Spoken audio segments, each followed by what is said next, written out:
Ok, então essa aula de mapas de Carnot, tá? Essa aula de circuitos digitais, ela é continuação da aula passada sobre simplificação de equações algébricas booleanas, tá?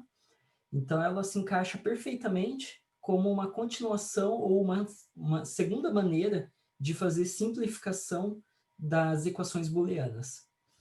E então a gente começa dando uma olhadinha, né, o que nós vimos na última aula, e basicamente assim, existe um teorema que é toda função lógica pode ser escrita como disjunção de min-termos, né? Ou seja, soma de produtos de min-termos, né?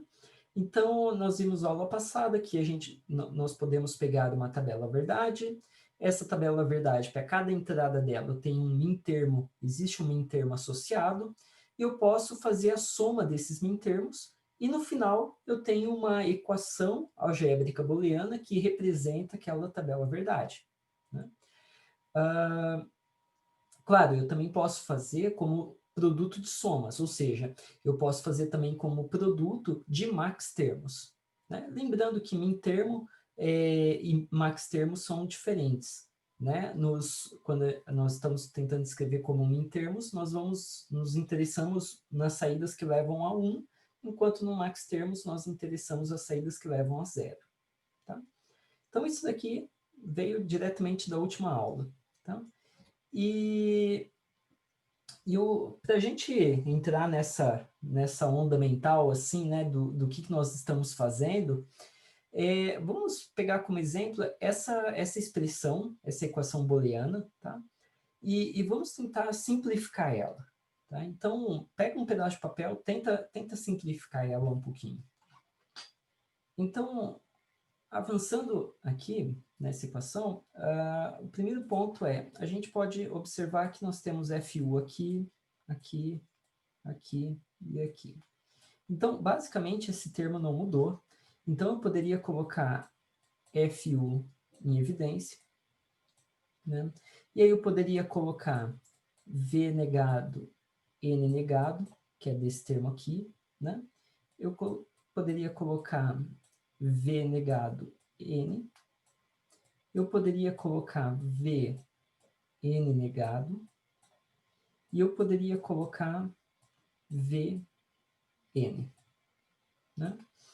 E o que nós podemos fazer? Bom, nós podemos ver aqui se tem algum termo que eu posso colocar em evidência.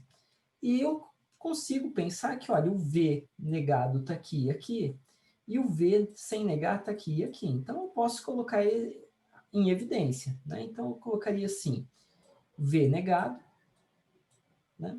N negado ou N. E aí eu colocaria ainda mais, ou, né, o V, o N negado, ou N. Tudo isso, claro, seguindo com FU sendo o termo aqui de fora. E aí nós lembramos de uma propriedade que, olha, toda vez que eu tiver x ou x invertido, isso daqui é igual ao quê? Bom, vamos supor que x é igual a 0. Então, x invertido vai ser igual a 1. Então, isso vai ser sempre igual a 1. Né? Porque se for igual a 1, ele já dá a saída igual a 1. Então, basicamente, eu consigo pegar e simplificar esse termo para sendo 1 e 1. Verdade, verdade. E aí, esse termo, então, ficaria mais ou menos assim. V1 ou V1. E, bom, nós sabemos que o 1, né, é um operador neutro. Opa, o 1 é um elemento neutro quando eu estou fazendo a operação E, né? Então, basicamente, eu posso jogar esse cara fora, posso jogar esse cara fora. E o que nós vamos ter? Bom, nós vamos ter alguma coisa do tipo V invertido mais V. E nós sabemos que isso é igual a 1. Então, basicamente, no fim do dia, nós chegamos a uma simplificação como FU apenas. Tá? E o que eu queria chamar a atenção nesse exemplo aqui é o fato de que nós fomos isolando os termos que não mudavam, né? Então, eu isolei o FU, depois isolei o V invertido, e nós ficamos observando esses termos que aparecem repetidamente, N ou N invertido. E aí, o que nós fizemos? Fomos, olha, esse termo aqui, ele não está nos contando nada na história. Ele não está sendo relevante, ele não está sendo importante. Por quê? Ele era N ou N invertido, e o final, ele não importava, né? Porque ele sempre era verdade. Então, ele não era relevante, tá?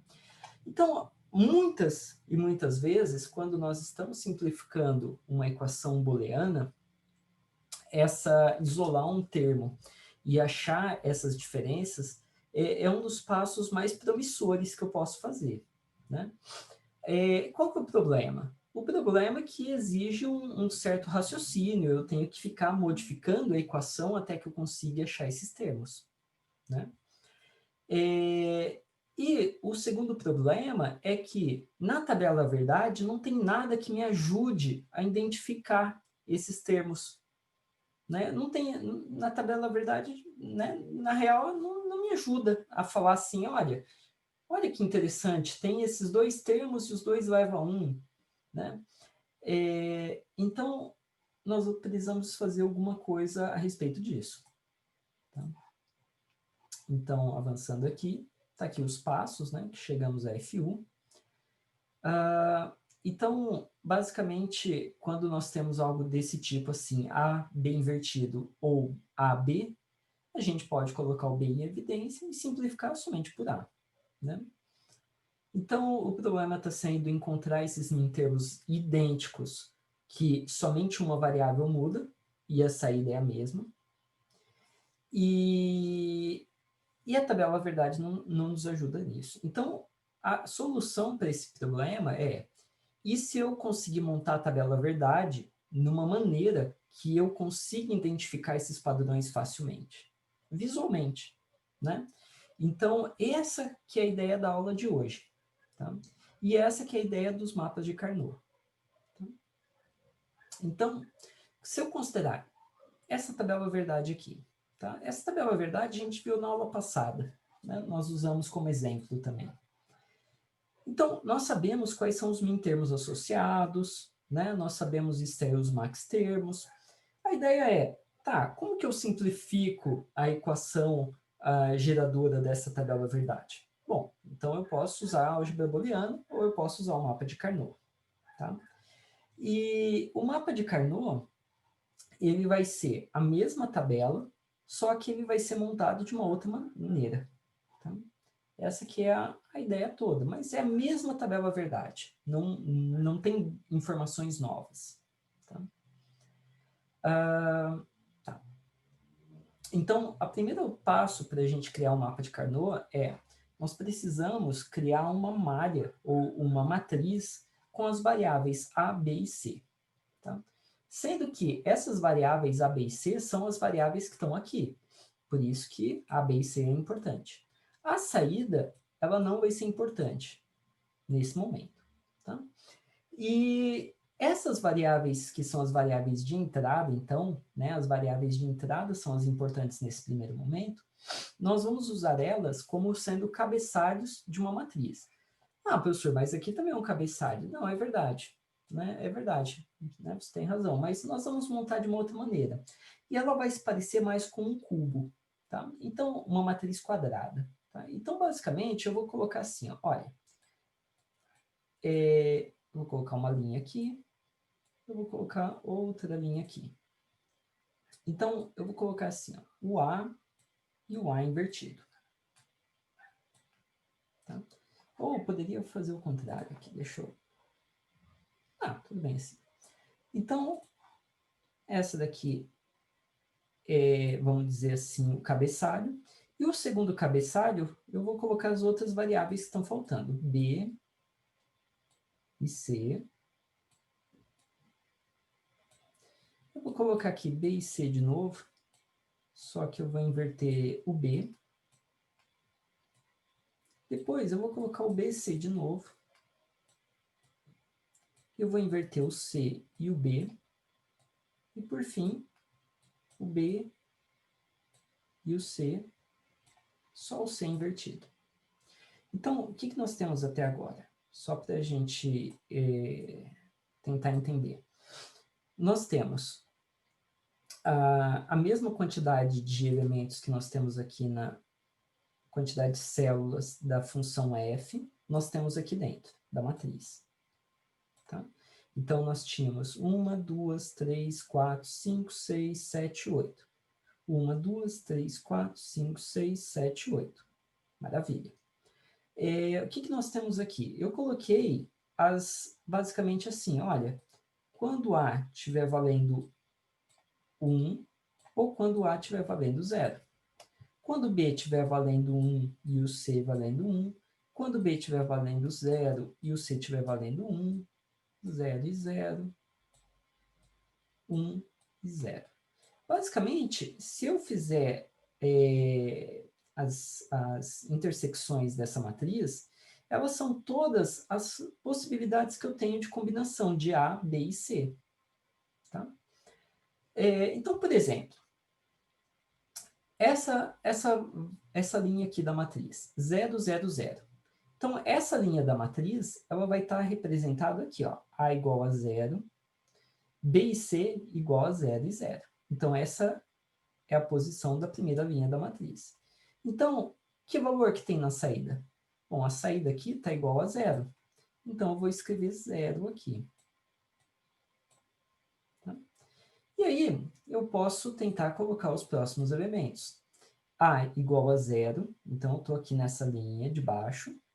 B igual a 0 e C igual a 1. Então, B igual a 0 e C igual a 1. E a saída é 0 também. Então, eu estou passando essa representação para essa outra representação. Tá? Essa daqui é uma tabela verdade normal e essa daqui é um mapa de Carnot. Tá? Então, eu vou seguindo. Eu vou colocar esse cara aqui. É o 0, 1, 0. Então, 1, 0 está aqui. Então, a saída dela é igual a 1. Tá? E eu vou fazendo isso para os próximos casos. 0, 1, 1. A saída é igual a 1. 1, 0, 0. 1 está aqui. 0, 0 está aqui. Eu vou colocar a saída igual a 1 também. 1, 0, 1. 1, 0, 1. A saída é igual a 0. 1, 1, 0. 1, 1, 0. A saída é igual a 0. E, por fim, quando é 1, 1, 1, a saída é igual a 1. Estamos aqui. Tá? Então, quando nós usamos essa representação na esquerda, mapa de Carnot, essa daqui é simples, uma tabela verdade. Tá? As duas contêm a mesma informação. Tá bom? E nós podemos montar um mapa de Carnot falando assim, olha, aqui representa A e eu coloco 1 e 0, ou eu coloco assim, A e A invertido. São idênticos, tá? São equivalentes. Tá? Então, aqui eu poderia escrever assim, eu vou colocar BC na linha e a variável A aqui. Professor, eu poderia colocar o B aqui embaixo e a C lá em cima? Pode ser. Eu poderia colocar o C, tanto faz. Tá? Então, basicamente, o que nós temos aqui são os min-termos da tabela verdade. Né? E eu fui representando eles aqui, a saída deles. Tá? Se é verdadeiro ou se são falsos. Joia? Então, eu vou limpar esse desenho e eu vou avançar um pouquinho para ficar alguma coisa um pouco mais legível. Tá? Então, está aqui a representação. Tá? Nota que eu tinha escrito 1 e 0, agora está 0 e 1. Tá? Por enquanto, isso não é importante. Tá? Mas daqui a pouco nós vamos ver que isso daí é bastante importante. Então, como que eu faço, por exemplo, para simplificar alguma coisa? Bom, antes de simplificar, o que é importante é, eu vou estar interessado ou em uns ou nos zeros. Ou eu estou interessado nos min termos, ou eu estou interessado no max termos. Quase sempre na tabela com mapa de Carnot, a gente está interessado nos min-termos, ou seja, nos casos que levam a 1, tá? E já estão em negrito aqui. Então, basicamente, se eu pegar qualquer um desse cara aqui, ó, eu consigo extrair o min-termo dele. Então, esse daqui é o caso A, não B, não C. Né? Esse daqui é esse min-termo. Tá, professor, mas até agora você não simplificou nada. Não, vamos com calma. Tá? Agora, o que é interessante é o seguinte, vamos pegar outro caso aqui. Vamos pegar esse caso aqui, ó. Tá? Esse caso, ele é muito mais interessante. Por quê? É basicamente assim, ó. Olha, o BC está valendo 1 em 1. Tá aqui. Né? Tá valendo 1 em 1. Maravilha. Agora, o que está acontecendo? O que está acontecendo é o seguinte, que o A valendo 0 ou o A valendo 1, os dois têm a mesma saída na tabela verdade. Se os dois têm a mesma saída, quer dizer que o A não importa. Tanto faz o A. O A virou 0, virou 1, a saída foi a mesma. Quem que importou nesse caso? B e C. Esse foi o caso importante. Então, eu posso escrever esse conjunto aqui como sendo o termo BC. Então, é como se eu estivesse já extraindo um min-termo simplificado. Tá? E, por fim, então, assim, o que eu tenho que fazer? Eu tenho que ir obtendo min-termos de cada número 1 que tem nessa tabela. Tá? E eu estou fazendo de uma maneira que, se o 1 estiver isolado, bom, aí eu obtenho o min-termo dele. Agora, se o 1 tiver pares ao redor, então eu vou pegar os pares, como nesse caso aqui. Eu tenho 1 e 1 aqui, um ao lado do outro. Tá? Então, como eles são vizinhos, o que é sempre verdade nesse caso aqui? O que sempre acontece é que o A é 0. Então, eu já sei que o min-termo vai ser A invertido. O que mais tem em comum desses dois casos? O B sempre foi igual a 1. O B, verdade. E o C? O C, ele mudou. Ora era 1, ora era 0. Ou seja, o C não está ajudando a contar a história dessa saída. Então, o C não é relevante, porque ele mudou aqui e a saída foi a mesma. Tá? Então, basicamente, se eu colocar um ou entre esses termos e entre esse termo aqui, nós temos uma expressão simplificada dessa tabela verdade. Então, lembra, essa tabela verdade tinha 1, 2, 3, 4 min-termos válidos. Né? Min-termos na forma canônica, né? Então, ou seja, com todas as variáveis de entrada. Então, eu fazia muitas operações. E agora, o que eu tenho? Bom, eu tenho algo muito mais simplificado. Eu tenho 1, 2, 3 termos, né? Sendo que 2 dos termos só tem 2 variáveis. Então, eu estou num bem mais simples de implementar no circuito, por exemplo. Tá? O que me ajudou o mapa de Carnot? Me ajudou a verificar esses camaradas que estavam vizinhos. Tá? E foi isso que ele me ajudou a descobrir, os vizinhos, e falar, bom, o que não está importando? Ah, não está importando tal coisa, então beleza. Bom, então, avançando aqui, nós temos aqui o primeiro termo, e aí nós temos o segundo termo, terceiro termo, no final nós podemos ter alguma expressão assim.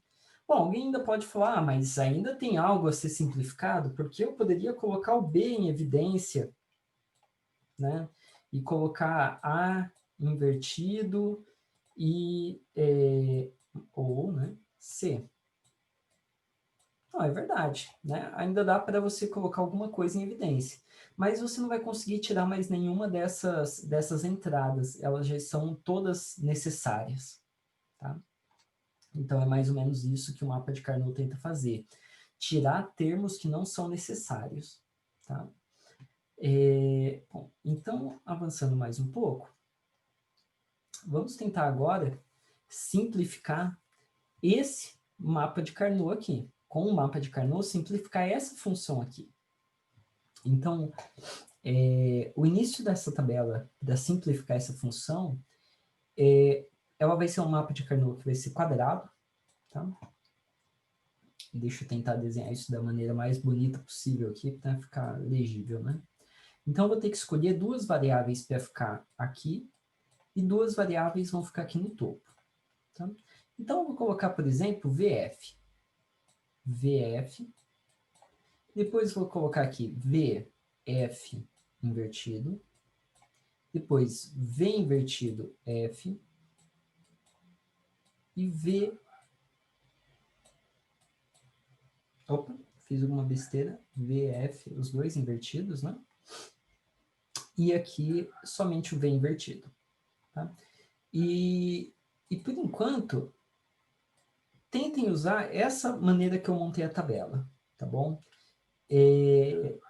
A gente não sabe muito bem como colocar os termos, então eu estou escolhendo bem cuidadosamente a forma de colocar esses termos. E, bom, e o que eu vou colocar aqui no topo? Deixa eu já dividir o topo aqui também. Nós já vamos colocar os termos. Eu vou colocar os termos que estão faltando. Então, eu vou colocar o N, eu vou colocar o N invertido, o invertido N invertido, o invertido N. Tá? Bom, tenta usar esse mapa de Carnot que eu montei aqui. Tá? Mesmo que a gente não entenda muito bem o porquê nesse momento, só vamos acreditar, tá? Nós já vamos construir ele juntos. Então, dando continuidade, o que nós temos que fazer? Nós temos que pegar cada uma das expressões aqui dessa equação. Então, por exemplo, V invertido e F. V invertido e F está aqui, ó. Né? E o invertido N. O invertido N. O que significa? Significa que se essa expressão aqui está em forma de min termos, né? Soma de produtos. Quer dizer que aqui só estão os termos que levam a verdadeira. Né? Cada um desses termos leva a verdadeira. Então, o que eu tenho que fazer? Eu tenho que pegar nessa posição aqui do mapa de Carnot, V invertido F, o invertido N, e na intersecção aqui, eu vou colocar 1, verdade? E eu vou fazer isso para os próximos termos também. Então, VF invertido está aqui, o invertido N está aqui. Maravilha. Próximo termo. Deixa eu apagar esse aqui do lado, antes que eu me perca. Então, o próximo termo, esse camarada aqui, VF invertido, o N está aqui, então, saída igual a 1. E vamos fazendo um por um. V invertido F, V invertido F, o N. Está aqui, o N. Próximo, VF, o N. VF, o N. Está aqui, termo 1. Então, vamos colocando aqui todos os que são verdade. V invertido F está aqui, essa linha, a última. O N invertido está aqui. Maravilha. Agora, esse termo aqui de baixo, VF é a primeira linha, o N invertido. Segunda coluna, o N invertido. É igual brincar de, como que é, batalha naval, né? VF invertido está aqui, o N invertido está aqui, o N invertido. Tá? Então, tudo que está aqui nessa tabela são os termos que nos levam a sair da verdade. Né? E se eu não errei nada, né, eu consegui passar todos os termos aqui para o mapa de Carnot. Tá? Próximo passo, bom, o próximo passo vai ser eu achar os termos e simplificar os termos. Tá? Então, a gente começa da seguinte maneira. Primeiro passo é, vamos tentar achar quais são os termos que formam o maior conjunto, né? O maior aglomerado de termos juntos. Tá? Então, deixa eu só ver aqui se eu errei algum. Não, acho que está certo. Então, eu consigo algum conjunto que tenha 4 uns agregados? Ou uma linha, ou uma coluna? Bom, não consigo. Eu consigo um clusterzinho assim? Também não, né? Um conjuntinho aqui de 4? Não. Conjunto de 6, muito menos. Bom, eu consigo um conjunto com dois desses camaradas aqui. Né? Isso eu consigo. Então, eu começo a pegar, por exemplo, esse primeiro conjunto aqui. Tá? Esse conjunto, vamos escrevê-lo. Então, esse conjunto aqui, ele é dado por quais termos? Então, vamos lá. O V sempre foi invertido, V invertido. O F, ele mudou. Então, se o F mudou, ele não é importante. Então, primeiro termo que é importante, V invertido. Os termos U e N, eles sempre foram verdades, ó. Eles não mudaram. Então, U e N. É esse termo aqui. Bom, vamos pegar o próximo termo. O próximo conjunto que nós conseguimos fazer são de 2 termos aqui, ó. Esses dois. E esses dois, vamos lá, vamos colocar ele aqui num conjunto. Ele é dado por o V invertido e o F nunca mudaram. Então, V invertido, F. Agora, quem que mudou aqui? Bom, o N. O N mudou, né? Ele era N, N invertido. Então, ele não conta a história. Quem conta é o U. Né? Joia. E nós vamos seguindo. Deixa eu pegar outra cor aqui. E nós vamos fazer esse agrupamento aqui. Esse agrupamento ele é dado pelos termos. O V sempre foi verdade, o F mudou. Então, só o V aqui que é importante. E o U e o N. U e N, invertido. Mais um termo. Aqui, ó, temos outro termo aqui do lado, que é esse termo aqui. Esse termo aqui, ele é dado pelos termos VF, o U nunca mudou, o N mudou. Então, somente o U que é importante aqui. Desculpem, né, se o meu U e o V parecem muito aqui, né? Mas vamos seguindo. Mais um termo. Bom, o que nós temos aqui? Temos esse termo isolado, tá? Então, esse termo aqui não tem muito o que fazer. Vamos colocar ele aqui. Então, ele é o VF invertido, U invertido, N. Então, olha só que interessante. Quando nós temos conjuntos de dois números uns, eu jogo fora uma das variáveis. Quando eu só tenho um conjunto único, eu tenho todas as variáveis envolvidas. Se eu tivesse um conjunto com 4 números uns, eu ia ter só 2 variáveis. Então, quanto maior o agrupamento, melhor. Tá? E por último, temos um truque sujo aqui. Tá? O truque sujo é esse daqui, ó. Esse 1 aqui, ele é conectado com esse 1 aqui. Ahá, tá? Então, esse caso rosinha aqui, roxo, ele é o caso VF, V invertido F. Agora, o que mudou desse caso aqui para esse caso aqui? Ó, o U era verdade, aqui é falso, então o U não importa muito. Agora o N sempre foi verdade, ó. Então o N é o importante aqui. Então, se eu unir com a operação de OU cada um desses termos, eu vou ter a minha função de saída, a minha equação de saída simplificada. Tá? Então, essa que é a ideia. Tá? Eu consigo visualmente separando os grupos. Quando que eu sei que é hora de parar? Eu sei que é hora de parar quando não tem mais nenhum número 1 para eu agrupar. Então, lembra, ó, o primeiro era esses dois, agrupado. Por isso que eu fui fazendo o círculo, né? Eu fui circulando. Quando eu vi que, olha, não tem mais nenhum número 1 sem que falta circular, então tá na hora de eu pausar, tá? Vamos dar uma olhadinha em detalhes esse camarada aqui, ó. Tá? Esse camarada aqui, ele parece meio ninja, né? Porque ele... Como assim, né? Eu conecto esse cara com esse cara, né?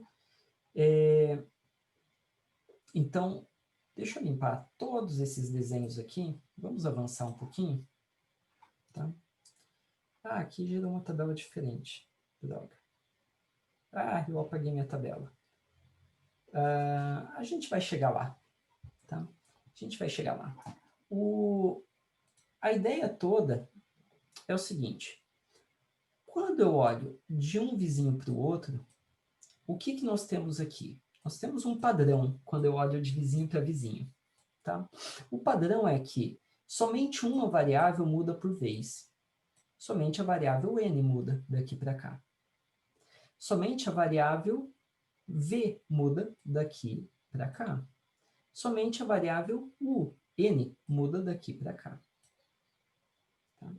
Então, essa daqui é todo o truque do mapa de Carnot. Você ter uma variável mudando entre vizinhos. E quando eu olho desse cara aqui para esse cara aqui, o que eu vejo? Eu vejo que somente esse elemento aqui, o elemento U, foi o que teve mudança. Então, eu olho entre esses dois para visualmente ver se tem alguma simplificação que possa ser feita. Essa daqui que é a ideia. Tá?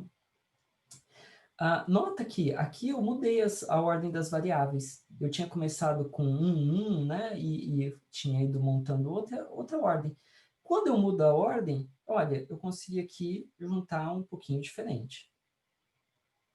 Tá? Posso ter comido né? Ter feito alguma coisinha errada. Mas a gente pode verificar isso daqui mais vezes no papel. Tá bom? Bom, vamos avançando então. Né? A gente já pegou a ideia do mapa de Carnot, tá? Então, vamos tentar fazer esse daqui, tá? Essa simplificação só tem 3 variáveis de entrada, tá? Então, eu vou montar junto, né? Vamos montar aqui juntos qual que seria o mapa de Carnot. Então, eu teria que colocar, por exemplo, uma das variáveis aqui, colocar, por exemplo, A e A invertido. Então, olha só que interessante. Os vizinhos, só uma variável mudou. Maravilha. E aí eu vou colocar aqui as variáveis B e C. B e C.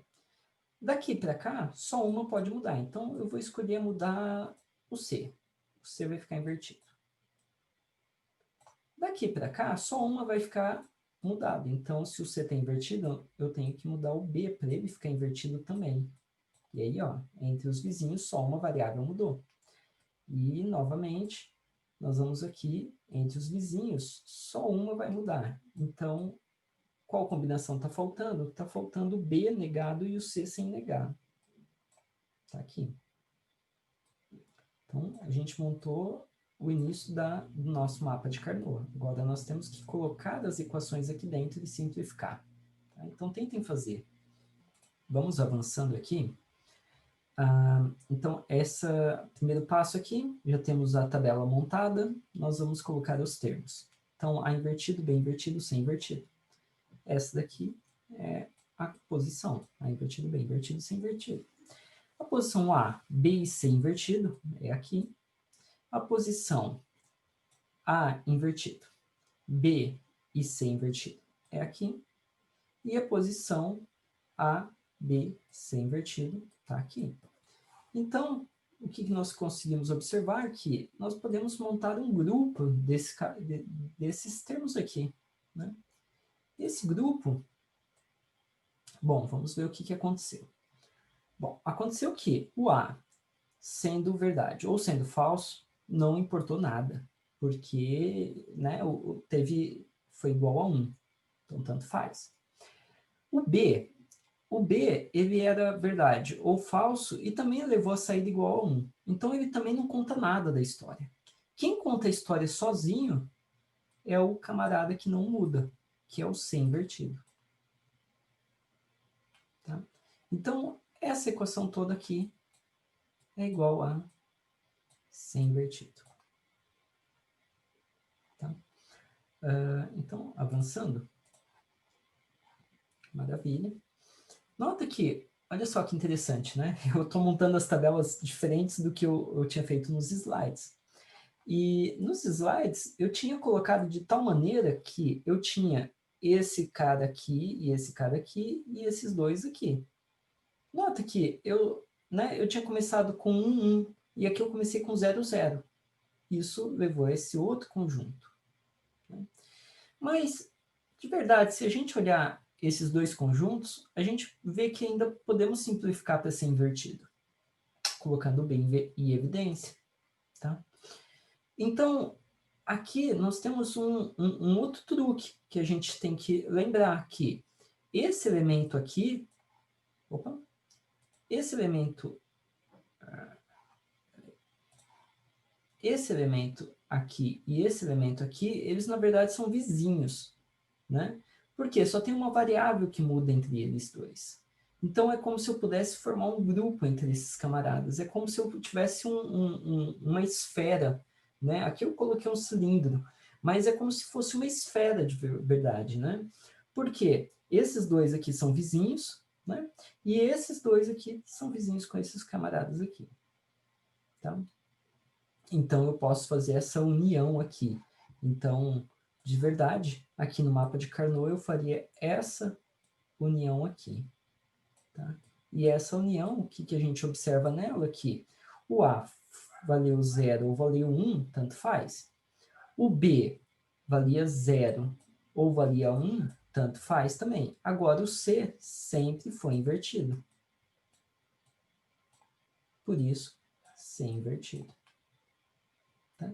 Então, o bacana é isso. O mapa de Carnot, cada um pode montar de um jeito diferente. Mas a gente vai conseguir chegar no mesmo resultado. Tá? Então, vamos avançando um pouquinho mais. Tá.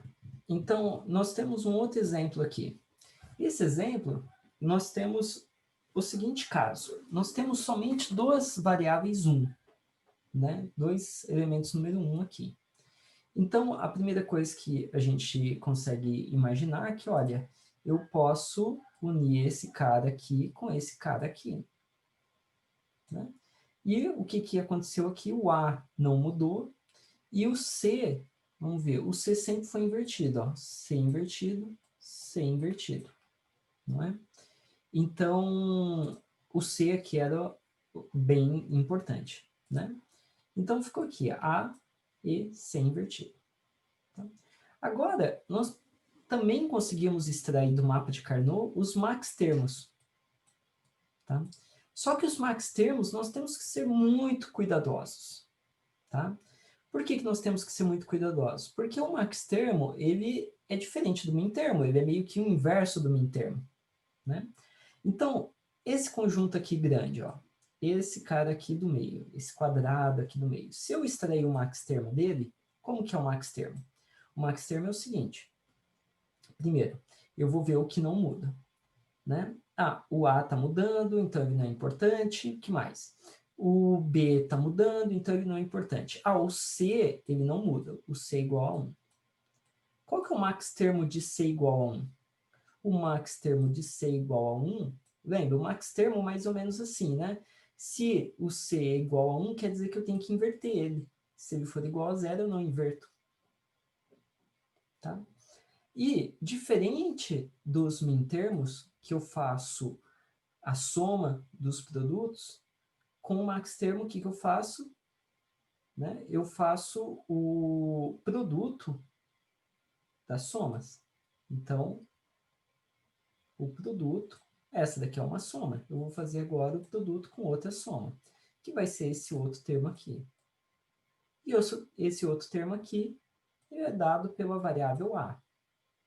Novamente, A igual a 0, então eu não inverto A. E olha que interessante. Chegamos na mesma equação dos mintermos. Tá? Só para saber que tem como fazer com o max termo também. Tá? Ele dá um nó no cérebro, então nós vamos seguindo com mintermos. Tá? Então, avançando um pouquinho, nós temos ainda um outro caso especial, tá? No mapa de Carnot, que é o caso dos bits don't care. Tá? Os bits don't care, ele na verdade é o seguinte, é uma sequência de entrada para qual a saída da minha tabela verdade não me importa. Eu não, ou pode ser uma entrada que nunca vai acontecer no meu circuito. Tá? Um exemplo de um caso assim. Imagina que eu estou fazendo a tabela verdade de quando tem que acionar o pisca-alerta do meu carro. Tá? Então, eu vou ter o caso, por exemplo, quando eu clicar naquele botão, né, de pânico ali, aquele botão né, que tem um triangulinho assim desenhado, né, no carro, que ele vai piscar os dois. Tá? Beleza. Esse é um caso, então eu poderia ter três entradas, a seta pé esquerda, a seta pé direita, e esse aviso aqui, né, o alerta. E vamos pensar para essa lanterna da direita. Quando que a lanterna da direita tem que acender? Tá? Então, vou colocar assim, a saída é a minha luz da direita. Então, assim, quando eu colocar a seta para a direita, a minha luz da direita tem que acender. E tanto faz o que está acontecendo com os outros casos. Agora, quando o meu pisca-alerta estiver ligado, também tem que ser 1. Agora, e nesse caso aqui, ó? Quando eu estou ligando o... Deixa eu desligar esse cara aqui. Nesse caso aqui, que eu tenho a seta da direita e a seta da esquerda, as duas ligadas, o que tem que ser a saída? Bom, aí alguém pode falar assim, bom, esse cara, ele foi um cara muito bruto, porque ele quebrou a alavanca, porque uma alavanca, ou ele vai para um lado ou vai para o outro. Como que ele acionou a seta para a esquerda e para a direita ao mesmo tempo? Não tem como. Então, esse é um caso que ele não pode acontecer. Né? Só se o carro estiver em curto, né? Vai explodir, sei lá, pegar fogo. Então, esse é um caso don't care. Ou seja, eu não me importo para esse caso, porque ele nunca vai acontecer. Então, se acontecer um erro, uma pane, então, em caso de pane, pode acontecer qualquer coisa aqui na luz direita, né? Então, esses é um caso que, no mundo real, a gente vai observar que existe bits de don't care, ou can't happen, né? Então, o que é legal quando a gente identifica esses bits de don't care? O bacana deles é que nós vamos usar eles na tabela verdade também, tá? E, então, deixa eu avançando aqui, vamos pegar um exemplo, tá? Vamos pegar esse exemplo aqui, dessa tabela verdade. Então, nessa tabela verdade, ela tem alguns bits de don't care, né? Tem aqui, ó, tem aqui e tem aqui. Então, quando eu estiver simplificando, eu posso utilizar os bits de don't care para simplificar ainda mais minha lógica. Por quê? Don't care significa o quê? Que tanto faz se for 0 ou 1, eu não me importo. As duas tá bom, as duas saídas estão boas para o meu circuito, né? Então, nesse caso aqui, dessa tabela verdade, se eu utilizar somente esse termo aqui, eu tenho essa simplificação. Agora, e se eu bancar o espertinho e eu pegar um termo maior, por exemplo, esse termo aqui? Esse termo aqui, o que eu consigo fazer com ele? Eu consigo fazer uma simplificação muito melhor. Por quê? Ele fica igual a A. Então, eu consegui eliminar uma operação lógica binária. Tá? com os bits de don't care. Ah, professor, mas espera lá. Terminou aí? Sim, terminou aqui. Ah, mas e o X que está sozinho aqui? Bom, então essa que é a beleza de quando eu identifico o don't care. Eu só utilizo ele no mapa de Carnot se for necessário. Se não, eu largo ele lá. Então, basicamente, esse X aqui, eu estou dizendo que ele vai ser igual a zero. É basicamente isso. E que esses dois aqui vão ser iguais a 1. É isso que eu assumi. Né? Então, outra forma de fazer é isso, né? Colocar 1 e 0 aqui, 1 e 0. Né? E aí eu vejo o que fica melhor para eu usar. Tá? Então, esse é um outro detalhe do mapa de Carnot que nos ajuda a ter circuitos cada vez mais simples, tá? Expressões cada vez mais simplificadas. Joia? Então, posso fazer esses conjuntos maiores. Tá? Agora, vamos então fechando sobre mapas de Carnot. E para fechar, a gente precisa discutir esse detalhe aqui que eu falei, mas eu não expliquei como fazer, né? Eu expliquei que, olha, entre os vizinhos, eu só posso ter uma modificação de variável. Então, por exemplo, a variável C aqui valia 0 e aqui está valendo 1. Né? Desse vizinho para esse vizinho aqui, o que eu tenho? Eu tenho só uma mudança. O 0 aqui está valendo 1 aqui. E assim por diante. Tá? Se a gente for ler em binário os números que nós escrevemos aqui, nós vamos ver que nós estamos fora de ordem, porque nós temos o número 0, decimal, o número 1, o número 2 e o número 3. Tá? Mas não é daí que a gente quer. A gente não quer colocar em ordem crescente. O que nós queremos de verdade é só ter uma variação por vez. Tá? E essa variação, essa forma de codificar, ela tem um nome. Ela é tão útil que ela tem um nome, que ela chama codificação gray, ou codificação cinza. Tá? Essa codificação, então, ela é uma maneira de você ter uma variação só para cada um dos vizinhos. Tá? Entre um código e outro, só um bit deve mudar. Essa que é a codificação gray. Né? Então, para 2 bits, vocês conseguem imaginar fácil. Agora, e se eu tivesse 16 bits e falasse para vocês, olha, me dá uma listagem com a codificação gray com 16 bits? Bom, aí lascou, né? Ou com 4 bits. Vocês vão falar, bom, professor, eu vou ficar até amanhã fazendo isso e talvez ainda erre, né? Então, nós precisamos de uma maneira de fazer isso facilmente, tá? E uma maneira de fazer isso é a seguinte. Eu coloco aqui, eu começo com um bit apenas, tá? Então, eu começo colocando o bit 0 e 1, né? Beleza. Agora, eu preciso não de um bit, professor, eu preciso de 2 bits. Então, tá bom. Para 2 bits, o que eu faço é o seguinte. Eu vou espelhar o que eu tenho aqui. O que é espelhar?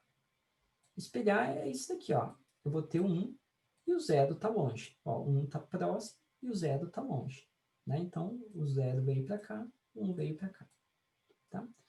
E o que eu coloco na parte de cima do espelho? Eu preencho com zeros. E a parte de baixo preencho com uns.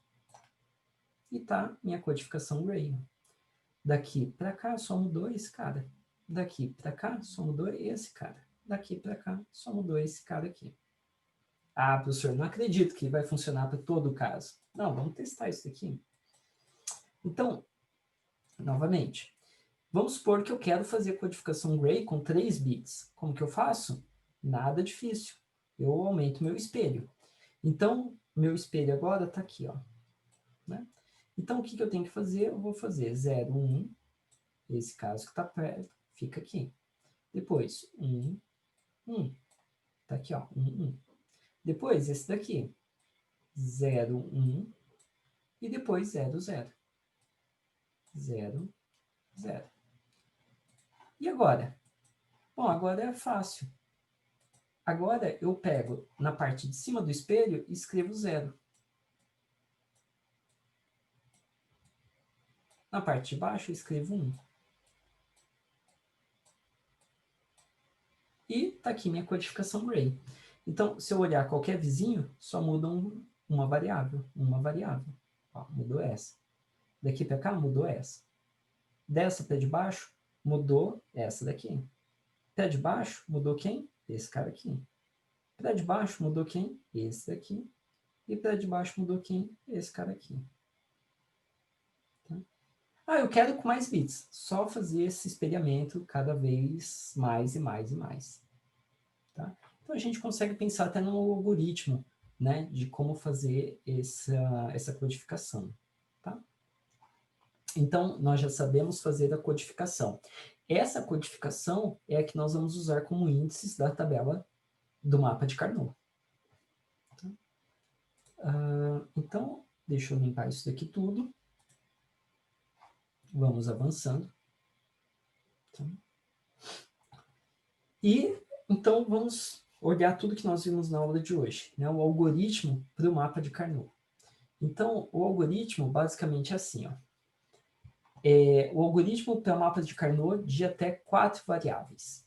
Tá? Se for com mais variáveis, bom, aí vai dar um trabalho maior. Tá? Então, primeiro passo. Primeiro passo é expressar a tabela verdade como uma matriz, com no máximo 2 variáveis por linha e coluna.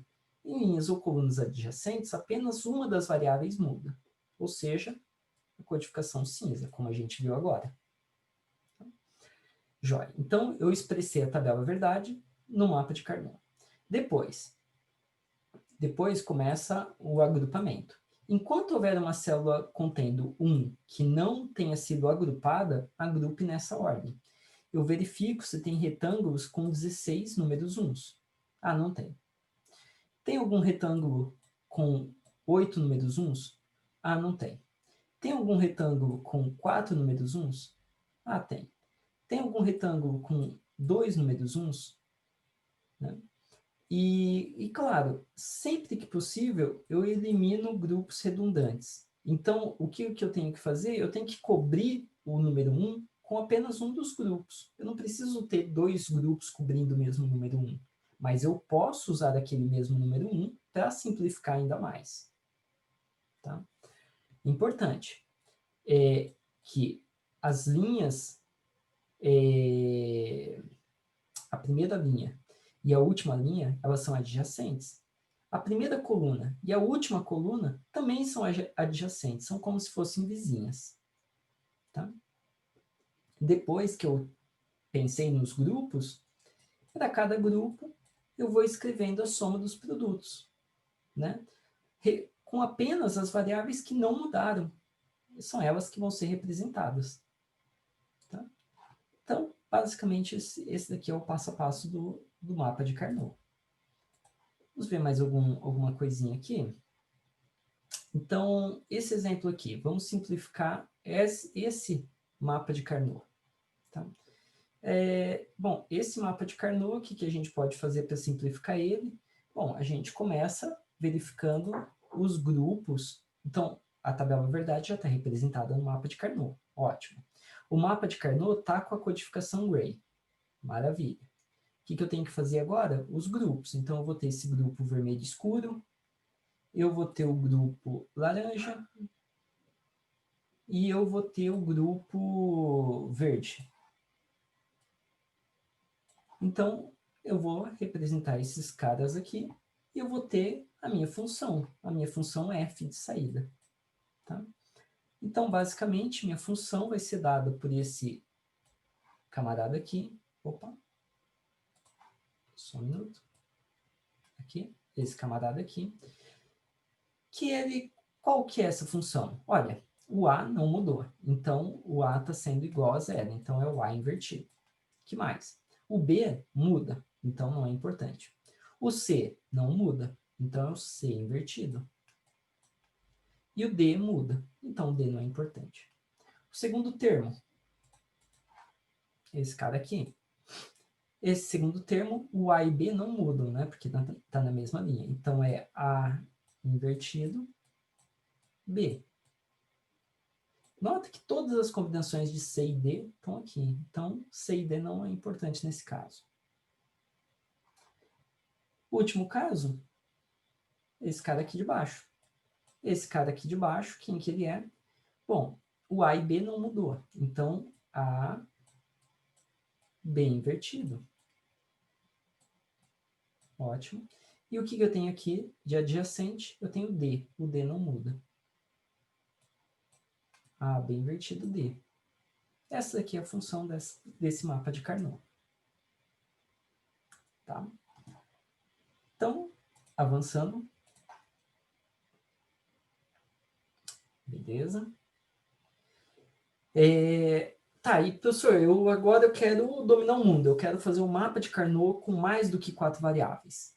Então, assim, eu posso fazer um mapa de Carnot com mais do que 4 variáveis. Mas a gente tem que pensar que agora ele vai ser um cubo tridimensional, né? Então, é uma matriz tridimensional, fica difícil da gente pensar.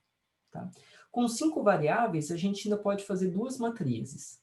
Mas com 6 variáveis fica bem difícil de pensar. Com 8 variáveis, bom, vocês já imaginam que vai ser bem, bem difícil de pensar. Tá? Então, assim, quando nós temos mais do que 4 variáveis, o que a gente costuma fazer? Usar um outro algoritmo, usar um método de Keane-McCluskey. Tá? Ele é um método exato, tá? Só que ele demora muito para executar. Então, ele é dito que a complexidade computacional dele é exponencial. Então, cada variável faz ele demorar exponencialmente mais. Isso é horrível. Tá? Bom, quando eu tenho mais do que 30 variáveis, se esse cara aqui, para cada variável nova, demora muito, com 30 variáveis ou mais, o que costuma se usar é um minimizador, chamado expresso. Ele minimiza, mas ele não otimiza. Qual que é a ideia? Ele não é exato, ele não me dá a equação, a menor equação possível, mas ele dá uma função já simplificada. Não é a perfeita. Não existe uma garantia de que é uma expressão perfeita, mínimo perfeito, mas é uma mínima que é equivalente à entrada que eu tenho, a minha tabela verdade que eu dei para ele. Tá? Então, ele não vai me dar uma equação errada, não é isso. Não é isso que significa não exato. Quer dizer que ele não vai conseguir achar o mínimo, sabe, a melhor equação. Ele não acha melhor, mas ele acha uma boa equação. É isso que ele faz. Tá?